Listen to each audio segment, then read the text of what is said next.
Today, I'm going to explain a German satirical comedy film called Look Who's Back. Spoilers ahead.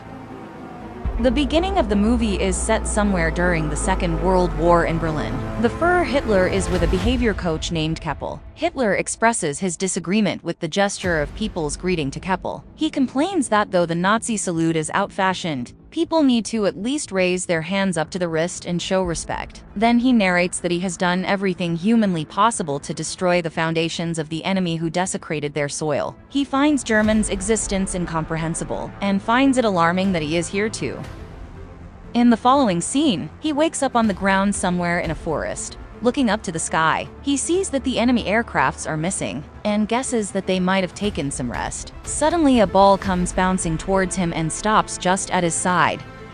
He raises himself and heads towards a building past the bush. He is then approached by 3 young kids who question him if he is okay. Hitler looks at them and thinks that they are the future of the nation. He then asks them the way to the street. In that instant, a reporter, Fabian Sawatsky, is filming the kids with his camera. Hitler is seen on the far side of the screen. He picks up his army cap and says to himself that he should go to the Führer bunker.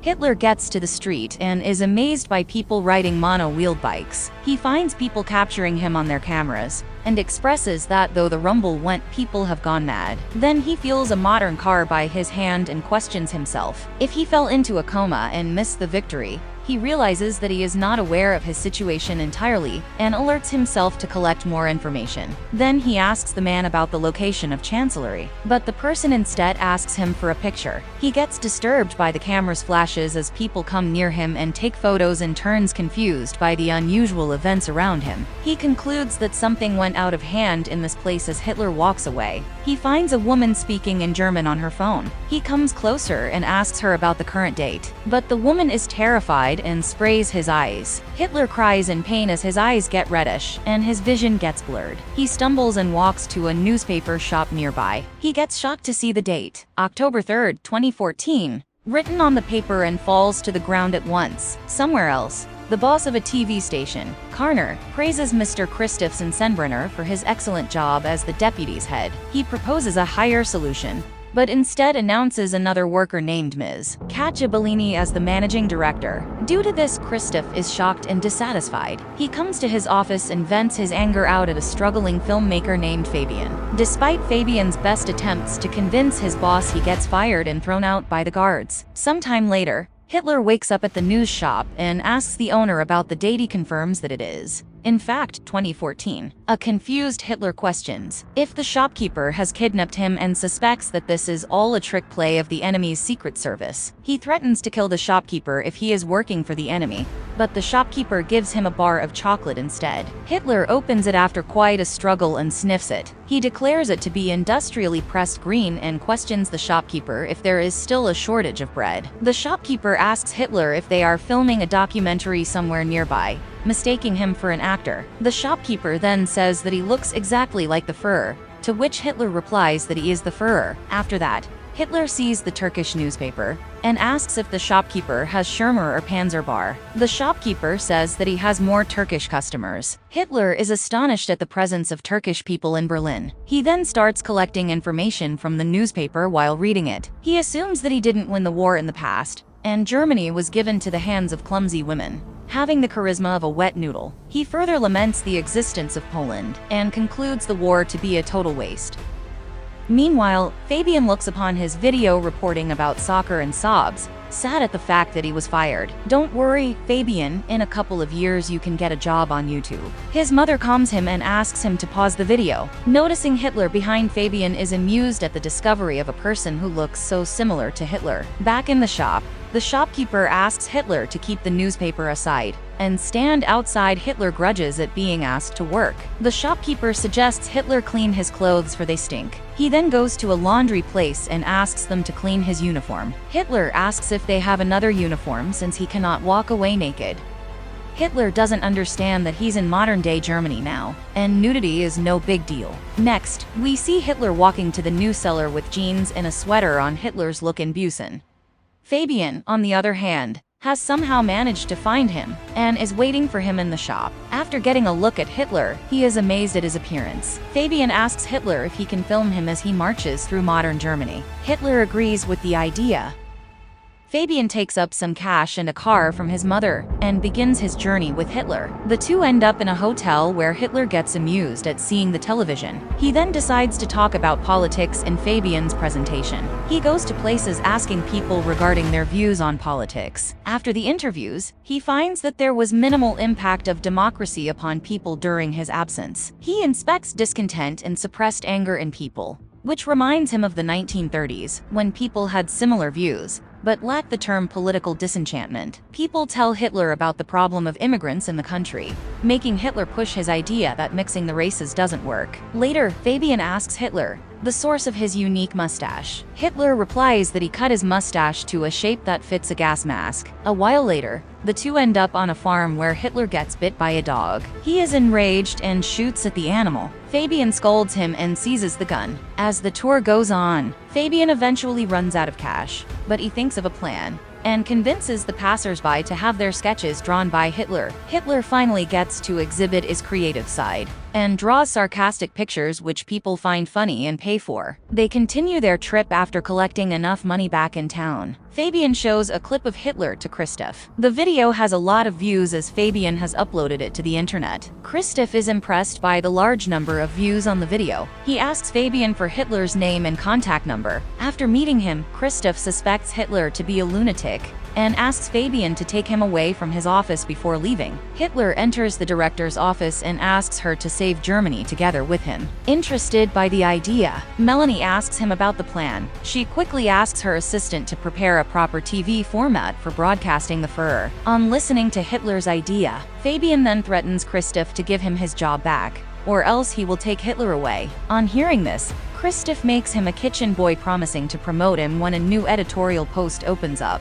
Kitchen boy is better than an internship, I guess. Sometime later, Hitler is given a table at the TV studio. Christoph calls Kromer to help Hitler with computer use. Hitler recalls the computers of his days and labels the invention to be one of the greatest. Meyer tries to sign up Hitler to email, but informs him that his name is already taken. Hitler grunts for others, stealing his name, and tells her to use New Reich's chancellery as he liked it. Christoph plans to put Hitler on a live comedy show called Whoa, Dude. He is still salty because Bellini got a promotion instead of him, and intends to create trouble for her. He intends to bring racism to the debate through sarcastic jokes on Jews, and throw out Hitler. The show starts in which Sigmund, the host, calls for Hitler on the stage. The audience gossips about Hitler's appearance, but when Hitler gazes at the audience, the hall goes completely silent. Hitler soon breaks the silence, but does not read out the lines as scripted. He explains that he is to tell a joke about immigrants, but he is not going to do so. He says that a TV is a great invention of the human, but the shows broadcasted are nonsense. Clearly, Hitler hadn't seen Game of Thrones yet. He sheds lights on problems like poverty and unemployment, and forecasts that the people of the country are heading towards the abyss without noticing it. Hitler vows to fight against the TV, not only up to the broadcast of the abyss, but also until he succeeds in overcoming them. Everyone likes the idea and claps for him. Seeing Hitler's popularity, the host Vith Sigmund gets envious. Bellini asks Christoph to broadcast Hitler in every show. Christoph is distressed because of the failure of his plan. In the following scene, we see Hitler give interviews on numerous TV shows and share that his motive is to make Germany great again. Wow, this movie was ahead of its time. His popularity grows immensely, and he meets several people and party leaders. He starts charming them all by sharing his ideas. One day, Hitler and Fabian visit NPD headquarters in Berlin. He calls for off being the federal chairman of NPD and asks him what his cause has achieved so far. Hitler belittles him and says that they have wasted enough time, and the movement is taken aback by decades due to their words. Christoph gets excited and happy when the cops and District Attorney DA appear at the TV studio. They explain that they are here for a complaint of charging violation of hate laws. Bellini asks what they are to do then. Quickly, Christoph pops that they might need to cancel the Führer show. The D says that they can keep the broadcasting on. Bellini takes a sigh of relief, while Christoph fakes his smile. After the D leaves, Colonel Meyer hands over a letter to Christoph, stating the payment of the dog which Hitler had shot earlier in his trip. Christoph receives the letter happily, believing it might be a way to cause trouble. Next, Hitler is put on a TV program where he is asked direct questions about his different roles in the war. Hitler responds that he wants to reach out to people, but the interviewer tells him that all his deeds cannot be justified. He shows him the clip of him shooting the dog. The video disturbs the audience. Hitler is angered and threatens him that he would do the same to him. He further says that he will turn their studio into a parking lot for tanks. Christoph gets happier, seeing people's negative responses after the disastrous interview.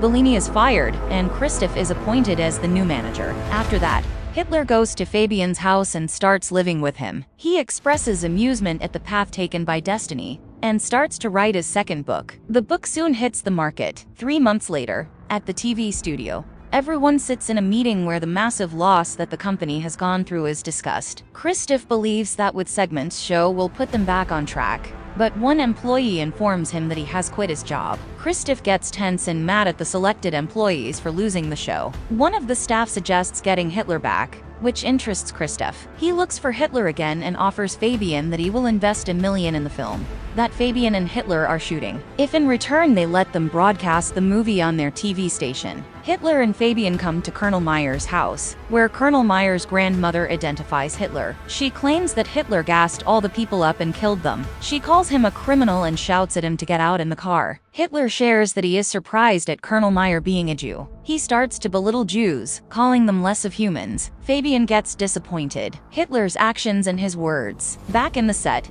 Fabian gets Hitler to replay how he got to the place. He asks Hitler what happened before the ball came rolling to him in the woods, but Hitler cannot remember it. Later at night, he walks off the set and is surrounded by some thugs. They call him the reason to take Germany back and give him a hard blow on his face. As Hitler opens his eyes, he finds himself in a hospital in front of Berlin. At the same time, Fabian looks over the footage of the video he captured about the boys in soccer. He watches it closely and finds Hitler rose from where he was lying. Fabian gets amazed at what happened before it. He quickly goes to the place and finds a board at the location, stating the historical location of Fuhrer Bunker. Fabian rushes to the hospital but does not find Hitler. Bellini says that he is headed to the shooting set. Fabian reveals that he is the real Adolf Hitler, but Bellini does not believe him. Fabian acts mad and tries to explain his theory hysterically. The guards try to catch him, but he flees. Fabian then reaches the set and aims a gun at Hitler. When asked about his identity, Hitler explains that he never claimed to be anyone else. Fabian says that Hitler is fooling people with his propaganda,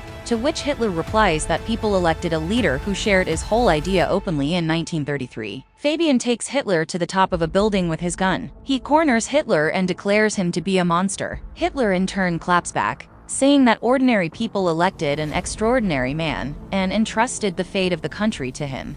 He explains that people chose him because they bear the same values in their inner hearts. An enraged Fabian shoots Hitler, making him fall off the building onto the street. Soon, Fabian hears Hitler's voice, who says that no German can get rid of him, and Hitler, who was just thrown down, appears right behind it again. Just then, Berliner calls for a cut in the studio, and everyone cheers for the shoot. Turns out that it was just a film shoot, and a random actor was playing the role of Fabian. Hitler then asks everyone to remember the comrades who could not be with them somewhere else. Kromer is sobbing, seeing Fabian through a hole in the mental ward. Hitler and Melina are busy giving autographs and interviews to people after the film booms as they pass by a car. The people on the street seem fond of Hitler and greet him with respect. Subscribe for more videos like this, turn on notifications and leave a like to help the channel out. Thank you for watching.